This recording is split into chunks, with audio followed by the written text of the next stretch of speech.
Bonjour, donc je suis Éric Vallée, je suis historien, enseignant et chercheur à l'université Paris 1 Panthéon-Sorbonne et je suis le directeur du groupement d'intérêt scientifique Moyen-Orient et monde musulman.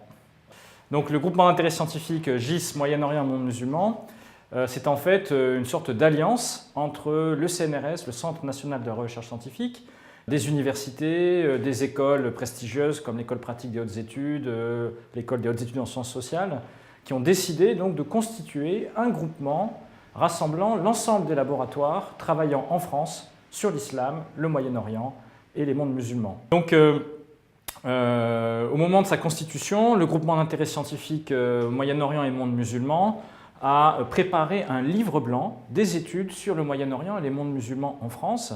Et ce livre blanc a pointé un certain nombre de lacunes ou de faiblesses de notre système, et parmi ces lacunes, l'étude de ce que nous appelons l'islamologie. Alors qu'est-ce que l'islamologie?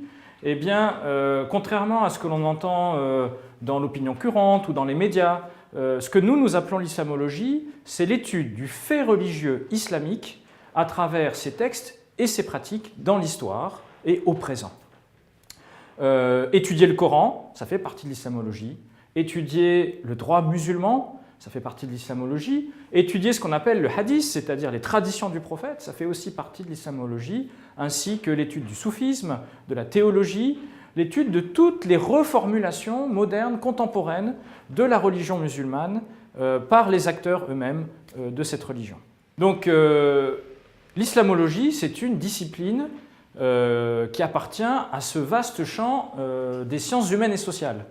Et l'étude que nous faisons du fait islamique comme fait religieux n'est pas une étude qui vise à faire l'apologie de l'islam, c'est une étude qui s'appuie sur les méthodes critiques de la recherche, qui confronte les textes, les témoignages, avec aussi les pratiques des acteurs, qui cherchent à aller au-delà de la simple évidence pour essayer de comprendre le ressort social, politique, culturel, religieux de l'ensemble de ces phénomènes.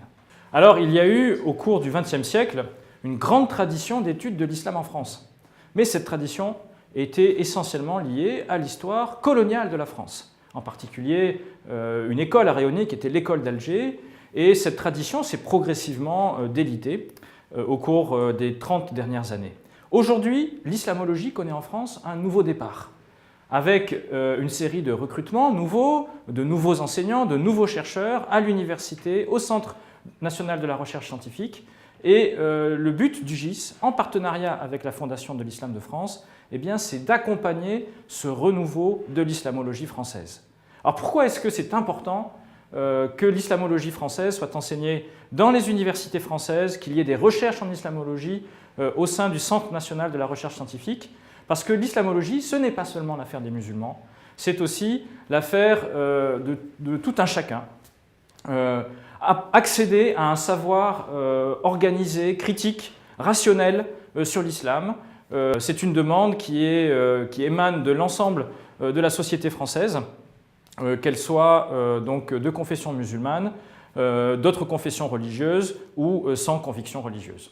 Le partenariat que le GIS Moyen-Orient et monde musulman a noué avec la Fondation de l'Islam de France vise donc à renforcer les pôles existants de l'islamologie française, à encourager aussi des publications d'ouvrages de référence en langue française sur l'étude scientifique du fait islamique, à développer également des ressources électroniques et des formations pour la recherche dans ce domaine.